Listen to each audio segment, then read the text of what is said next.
नमस्कार। आज मैं आपको इस वीडियो के माध्यम से एनसीईआरटी की बुक वसंत क्लास 6 का पाठ चांद से थोड़ी सी गप्पे जिसके रचनाकार शमशेर बहादुर सिंह है, इसकी व्याख्या करूंगा। इस कविता के माध्यम से एक 10-11 वर्ष की जो छोटी बच्ची है, एक लड़की है, उसकी कल्पनाशीलता का चित्रण कवि ने किया है। छोटे बच्चे की अजीब तरह की कल्पनाएं होती हैं, उनमें बहुत ही कोमलता होती है, एक निश्चलता होती है, बनावटीपन नहीं होता। यहाँ कवि ने चंद्रमा का मानवीकरण किया है कि वो चंद्रमा से बातें कर रही हैं। कवि कल्पना करता है लड़की के माध्यम से, कहता है कि गोल हैं खूब मगर आप तिरछे नजर आते हैं, आप पहने हुए हैं कुल आकाश तारों जड़ा। यानी लड़की कहती है कि हे चंद्रमा, तुम गोल हो, गोल मटोल हो तुम, यानी स्वस्थ हो, हेल्दी हो, और लेकिन तिरछे नजर आते हो। यानी जब लड़की धरती से चंद्रमा को देखती है, रात्रि का समय है, स्वाभाविक है कि छोटे बच्चे अधिकतम 8-9 बजे रात्रि तक जागते हैं, तो उस समय उसे चंद्रमा तिरछा नजर आता है। मध्यरात्रि में चंद्रमा हमारे ठीक ऊपर हो सकता है, लेकिन जब लड़की देखती है चंद्रमा को तो उसे वहां से तिरछा नजर आता है। तो कहते हैं कि गोल मटोल तो तुम हो, लेकिन तुम तिरछे तिरछे क्यों दिखाई देते हो। आप पहने हुए हैं कुल आकाश, यानी आप आकाश माने गगन, नभ, ये इसके पर्यायवाची हैं। आप आकाश रूपी वस्त्र पहने हुए हैं, यानी जैसे चंद्रमा का एक शरीर है, एक अंग है, और उसने पूरा जो ये नीले रंग का जो आकाश है, इसे वस्त्र के रूप में धारण कर रखा है। और वस्त्र उसका कैसा सुंदर है, तारों जड़ा हुआ। जो नीले नीले आसमान में तारे चमक रहे हैं, वो उसके वस्त्र में जड़े हुए नगीने हैं, सितारे हैं, जो हम सामान्यतः वस्त्रों में जड़ते हैं, यानी लगाते हैं और पहनते हैं। इस तरह के डिजाइन मार्केट में उपलब्ध होते हैं। तो लड़की कहती है कि तुमने आकाश रूपी पूरा वस्त्र पहन रखा है, जो बहुत ही सुंदर लग रहा है, सितारों से जड़ा हुआ है, चमक रहा है।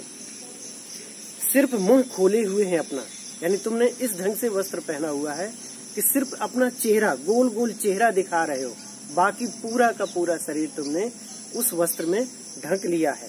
गोरा चिट्टा गोल मटोल, जो तुम्हारा चेहरा है वो बहुत ही सुंदर है, गोरा है।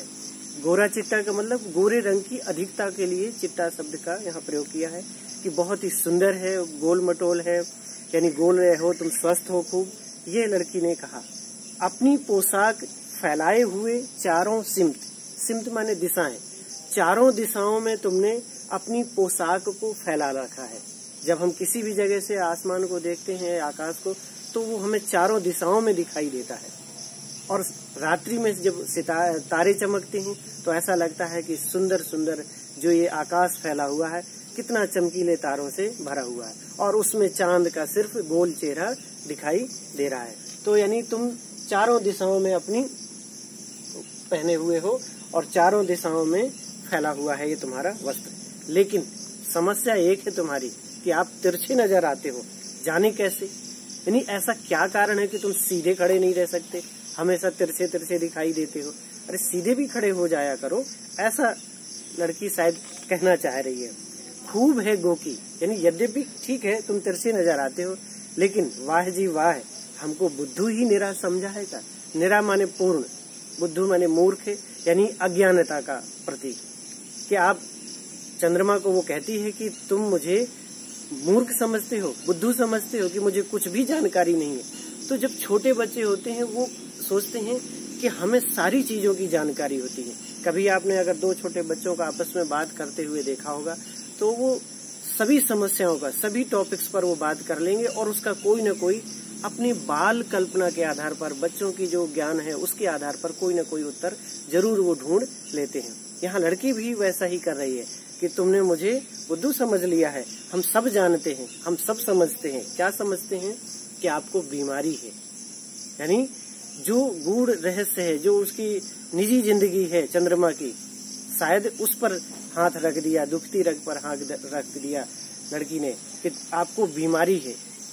स्वाभाविक है कि कोई भी कहेगा कि भाई क्या बीमारी है मुझे, तो आप घटते हैं, तो घटते ही चले जाते हैं।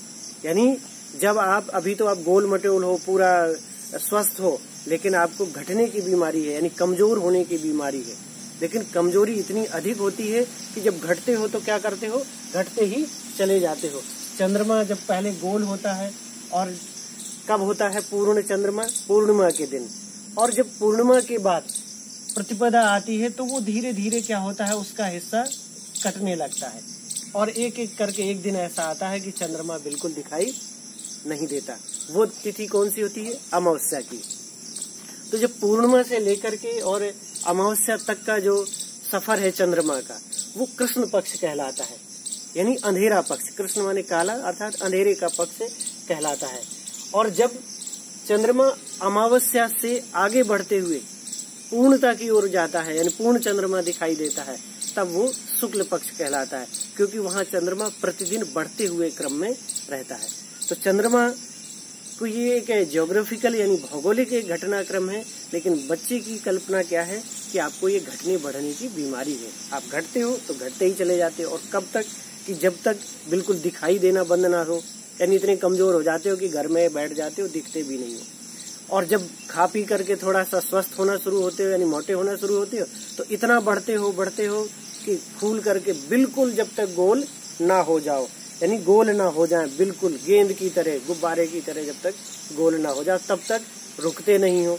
तो ये मरज माने बीमारी, ये आपकी बीमारी क्या है, अच्छा होने को नहीं आती, यानी ठीक ही नहीं हो रही है आपकी ये बीमारी। मैंने कई वर्षों से देखी है। लड़की की उम्र लगभग 10-11 वर्ष है, लेकिन जितना भी उसे अपने जिंदगी का अनुभव है, उसने देखा कि चंद्रमा को ये बीमारी है। वो हमेशा महीने में ये देखती है कि कभी वो घटते क्रम में है और कभी वो बढ़ते क्रम में चंद्रमा दिखाई देता है। इसमें प्रश्न अभ्यास में भी कुछ प्रश्न हैं, लेकिन आप संक्षेप में कुछ प्रश्न इस तरह से भी लिख सकते हैं कि लड़की को चंद्रमा कैसा नजर आता है। तो लड़की को आकाश में चंद्रमा तिरछा नजर आता है। चांद ने किस तरह का वस्त्र पहना हुआ है। चांद ने तारों से जड़ा हुआ, सितारों से जड़ा हुआ आकाश रूपी वस्त्र पहन रखा है। आकाश में चंद्रमा कब पूरा दिखाई देता है, तो पूर्णिमा के दिन, शुक्ल पक्ष और पूर्णिमा के दिन दिखाई देता है। चंद्रमा कब दिखाई नहीं देता है, अमावस्या की तिथि को। आकाश के दो पर्यायवाची लिखिए, गगन, नभ, अंबर, अंतरिक्ष, आप लिख सकते हैं।